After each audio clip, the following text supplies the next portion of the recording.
Welcome to the Zesty Ginger Podcast. We are Megan and Dr. Alex. We are here for transformation. Yours, ours, and the collective. Personal and professional for practitioners. But not just any transformation. Compassionate transformation. Because between the two of us, we have seemed to have done things the painful way. Let our pitfalls become your stepping stones.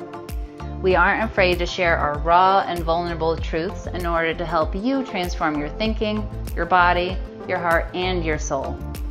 Combining 15 years of functional medicine with brain-based habit change to lead you to the best life possible in a compassionate way. Compassion, yes, yet plan to roll up your sleeves. Transformation requires your participation. And a quick reminder, this information is not meant to diagnose, manage, or treat disease. Always consult with your doctor, not this doctor, before making changes. Now let's get into the episode. Hello everybody, Dr. Alex here. I hope that you're doing well. Today is another special podcast episode in that it is a portion of a free call that Megan and I put on about money. So you heard the prelude essentially to it with the expert that we had previously on the podcast, and we talked about the call then. And then now that we've done it, we are sharing a snippet of it.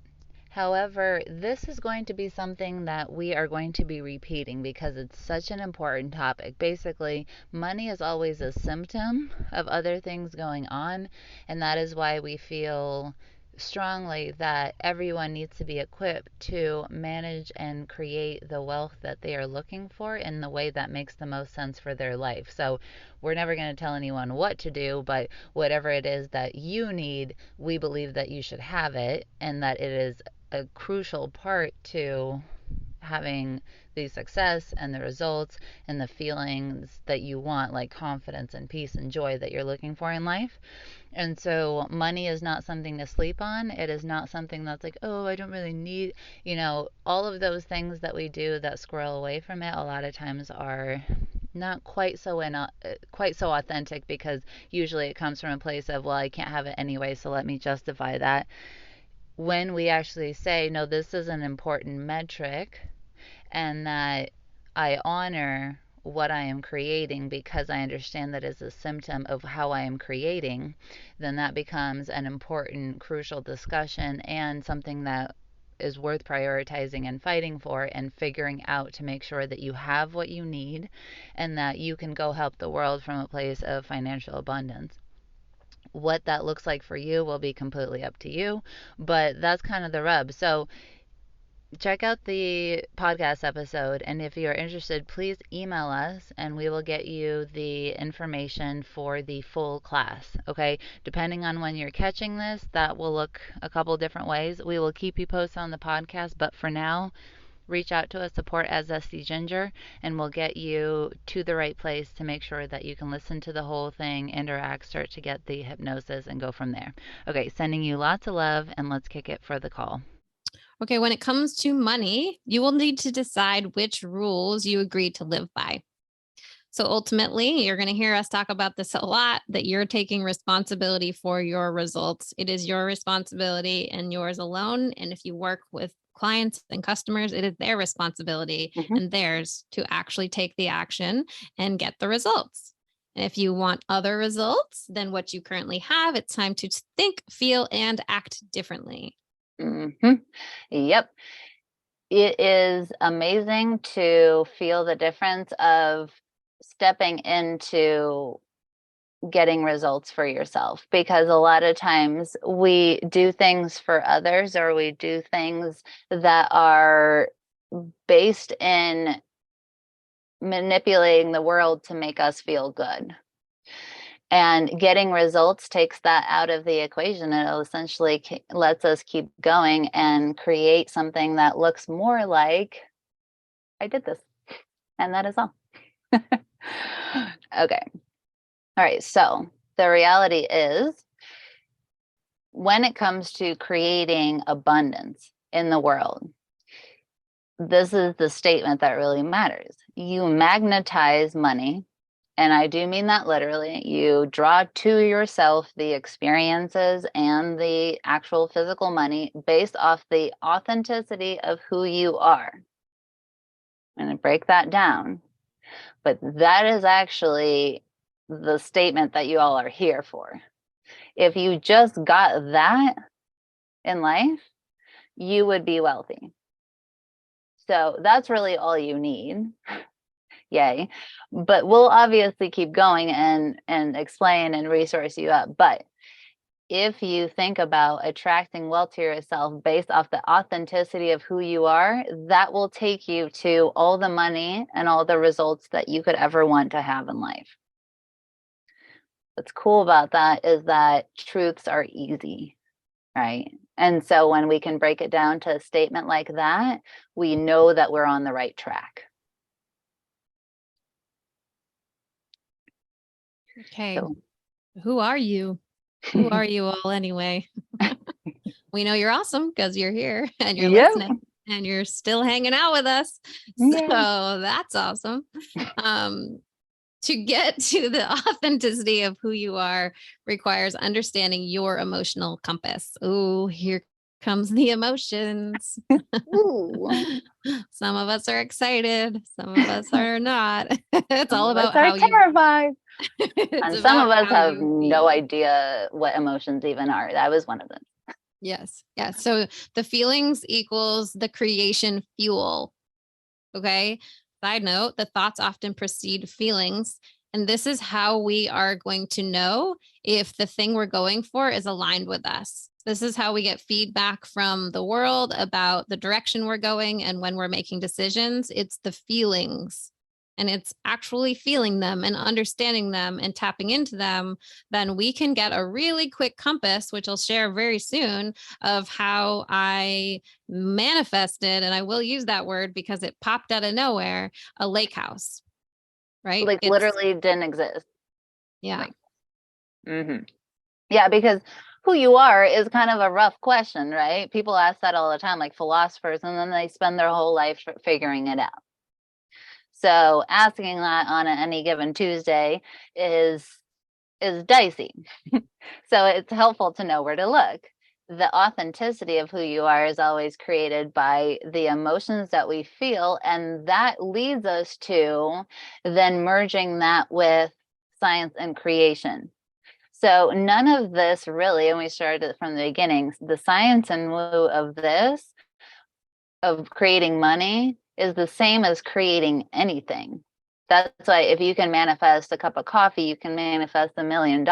Your beliefs are not congruent with that, which is why you haven't done it today. But at the end of the reality line, the creation of it comes from the same place. So we just hit on feelings. Talk more about those in a second. Talking about science. So the brain is made to find you more of what is hardwired. And what did I say? It was its two functions, safety and efficiency. So that's how we get those. If you have something hardwired, then you are more efficient at looking for it. That's why when you have evidence of money is hard to find, your brain will look for more evidence of money is hard to find, right? Or whatever it is, or people don't want to pay me money. You'll get a lot of clients very efficiently that don't want to pay you money. What really is happening there is that our brain, the reason it does that is because it can't actually process and pick up and make you aware of everything that the brain actually does. So imagine every single second, your brain is actually keeping track. Is your heart beating? Are your lungs expanding? Is your blood pumping through your body? Is everywhere getting blood flow? What about the socks that you feel on your feet or the carpet that your feet are on? What about the chair underneath? What about the shirt that you're wearing? What about the earrings in your ear hole? Like, if you were consciously aware of all of that, you would just go insane. And in fact, that's part of the abnormalities in schizophrenia that has been identified is that because their brain doesn't filter out quite as much information, they hear a lot of stuff and experience a lot of stuff at once. So it's a thank God kind of thing that our brain filters out a bunch of extraneous information. We don't have to relearn to ride a bike or get to work or brush our teeth. So our brain has to filter out all the stuff that is efficient in what it's used to, and it will generally only look for things in the environment that's new or relevant or you have set. So that is why money is everywhere. We started off with that. But if our thinking is, I don't have money, your brain will make sure that you tune out all of that stuff that is in conflict with it. So because your brain can't be efficient with the fact that you're saying one thing and the world's actually the opposite, it'll go ahead and tune that out. So that's how you will filter out all the money, all the clients, all the opportunities, all the big breaks that you're wanting, and they will just go right over your head. That is thanks to the brain. There is also a hyper specialized area of the brain called reticular activating system, the brainstem. And that is essentially what also helps you look with your eyes and with your senses for patterns and to create things. So when I said, oh, I want to get a black forerunner a couple of years ago, which I didn't end up getting, I want a black forerunner. What did I see out in the world? A bunch of black forerunners all of a sudden. I want to buy shoes. I'm like, oh, everyone's wearing them. I don't want to get them anymore. Right? So the reticular activating system and the preset filters, for multiple reasons, your brain will look for what you're thinking and not for what you wish you were thinking. And at the end of the line, this all creates your energy. When people are like, what's your energy around money or creation or business or abundance? This is the base and the foundation of what you have available for your energy. You can then have a good day or a bad day where you exert more or less of it, but your energy to create whatever topic that you're talking about is created by the things that you find here. And Megan's story, Megan has a story that really highlights this. It's fascinating how it happens. Yeah. So back to the lake house, I'll just share that I grew up around a lake. And so there was a certain lake we went to in New Hampshire all the time that's just beautiful. And I love it. And I have so many good memories there. And we go back there every summer. We were going back there every summer for 2 weeks. And I was like, someday I'm going to have a lake house. And this was a real someday in my mind. There was no immediate plans. Like I wasn't saving specifically for a lake house. I wasn't looking for one. I just had this, I had this knowing and feeling that like someday, and in my mind, I was like someday in 20 years when I'm retired or something, right? It was out there. And at the same time, Dr. Alex and I are always investing in ourselves. We're always doing personal development. And in a program that we were in, we were doing a daily 2 to 3 time visualization. And I was like, you know what? Why not put the lake house in there? That'll just be super fun. I had other things in there, and that was just kind of like my big thing that I wanted. So I was having this very clear visualization where I would step out onto the deck, I would see the water, and then I would walk down to the water. And it was in a very specific place. My dad has property looking out over his property. And then down to the water, I would walk down and I get on my paddleboard, and I could feel it. I could feel like I was there. I could feel the sun. I could smell it. I know that little, the sound of the water just hitting the dock. It's just a very specific sound, and I could hear it. So I would just do this over and over and over. And mind you, this was not a plan to actually go buy a lake house. Although what was happening when Alex talked about the reticular activating system, my brain started to pick up on everything and anything related to actually getting me this lake house.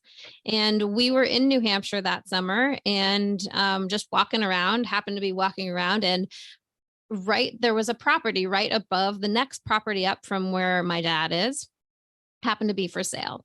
Now, the reason we say this popped out of nowhere is because if you talk to people around this area, they will tell you these properties don't go for sale. They're boutique properties. They stay in the family forever. They get passed down, or if they go up for sale, they're millions and millions of dollars. It's just this it's a small lake. There's just not much to it, right? You cannot expand lake property. It's just, it is what it is. So that's why there was this someday, somehow thing. And so I'm walking by this property literally right next door. And my dad's girlfriend is on top of properties. And she's like, this is not on the market, but the sign was up. So because of this, and she knows, she's always looking because, like I said, they just don't go on the market. And we see the sign, somehow magically, nobody else sees this property but us.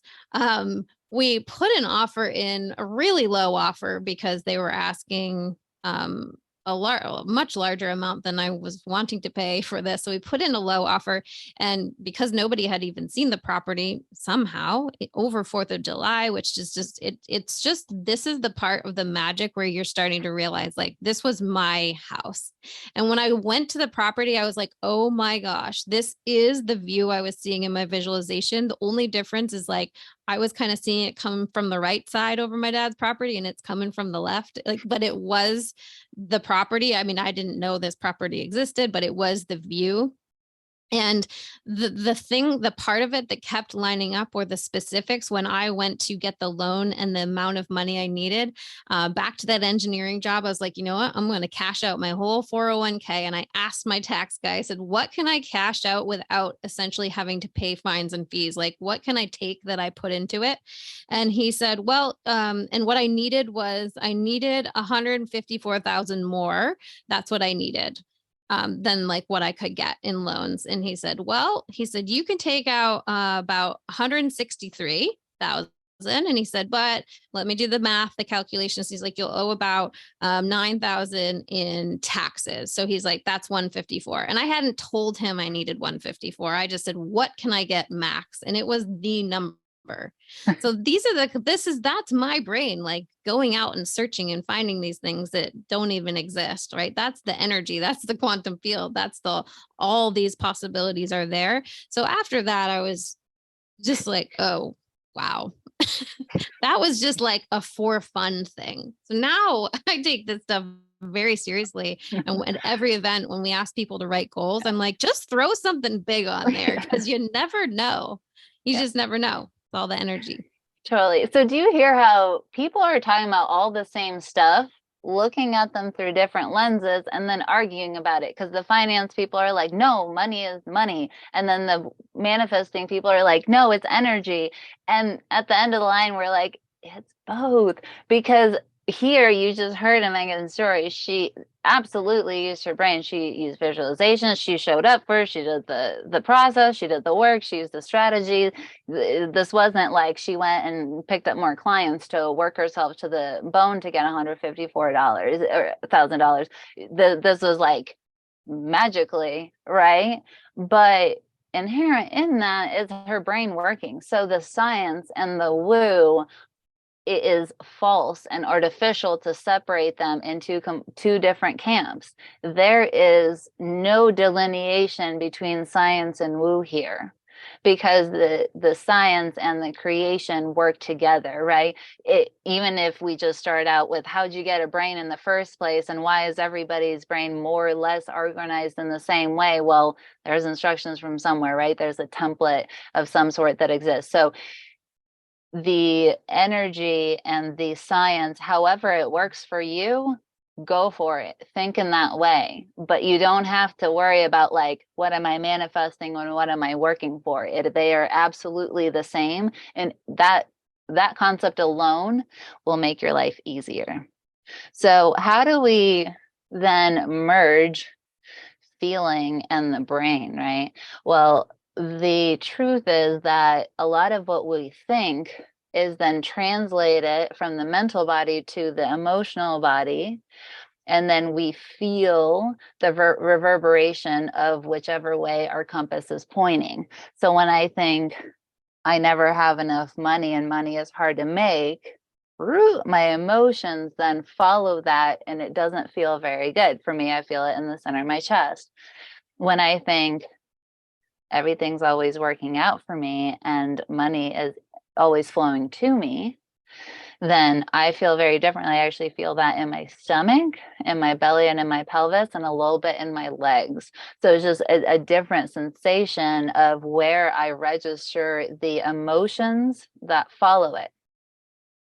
And we just talked about that feelings are actually the creation fuel, because our thoughts are the instructions. But just like the instructional manual for like a chair that you put together, the instructions don't make the chair. You make the chair using the instructions. So what you choose to think just points you in the right direction. The fuel needed to actually create that into a tangible, I can see it in my bank account, I can swipe my credit card and use it, I can go on this trip. The fuel for that is how you feel. So in Megan's story, it wasn't that she thought about the house, because how many of you have thought about having money? The thinking is not what creates. Yeah, I know, lots of ahs across the top there. But the feeling that you generate by choosing a thought that you like and a visual that you like. So in Megan, it wasn't the thought, because she didn't even think the house existed. And frankly, she was told from a mindset, she was told that it didn't exist. But what was real was the feeling of the wind blowing on her skin, the hearing the sound of the water, really, and feeling into the joy of already being there. Because how is the reticular activating system and the filters of the brain supposed to localize anything unless we're clear on what that is and what it makes us feel like? Because then that compass is going to keep pointing. You talk to a person and they elicit that feeling, maybe I should work with them. If someone's telling you that you're not feeling it, probably not the right path. See how it makes life easier to help you decide? So how do you feel? That is a really important question. And whenever we have a thought about money or whatever we are creating, the next question that is worth asking yourself is, how do I feel about that thing that I just said? Whatever I just said in my head. There are then steps. Can you name it? So is this fear? Is it joy? Is it peace? Is it calm? Is it despair? What you got? Do you accept it? Right. So this is where, when we talk about you magnetize based on the authenticity of who you are, this is what it means. To feel fearful about money and then lie to yourself that you feel great about it, inauthentic, you just split your power into two. So now you have 50% in each camp at your disposal, and they're fighting against each other. So you're going to use your energy for that instead. Yeah. So accepting it is, I don't have as much money as I want, and I think that sucks. What do you think about that? Doesn't that feel easier than trying to like fart rainbows at your butt, like trying to make yourself feel better about this whole thing? Like, it really, that's inauthentic. There's no you that can do both. And so you'll just be split amongst yourself. And acceptance often sounds very simple. And it doesn't have to be, I accept that this is the best thing for me and that this is for my greatest, highest growth. If you get there, great. No problem. We love all that stuff. And in fact, we can build onto that. But if that's not authentic to you, get to when it's authentic and then do it. But find authenticity where you have it now. So feelings, have you processed it? When it's fear or when it's shame, have you actually allowed yourself to feel that emotion, not trying to squirrel away from it or numb it, but actually experience it, figure out what it's telling you and allow it to move through your body? These are things I ask myself all day long, every single day, 12,000 times every single day. So these things for feel. Do you feel in control of who you are being and acting from? If not, one of these top three is a no. And then the last question I would ask is, what is your most frequent emotional home? So what do you generally spend the most time in? Is it anxiety? Is it nervousness? Is it apathy? Is it joy? What do you have? And then you'll be able to match it. How you feel most of the time in your emotional home will correlate to the amount of money that you are creating for yourself. Yeah. So we can very quickly see what we're creating in the future by doing this kind of analysis. It also helps explain why we've created what we do have. And when we ask things like, can I name it? Can I accept it? And can I process it? And then actually do those things, then we change the emotional home, and therefore we change the abundance that we bring in. Thanks for coming out to hang with us on the podcast. It is our goal to transform the way women are treated in healthcare. And we need your help. We need your help to get the word out. We have a lofty goal of 1 million downloads.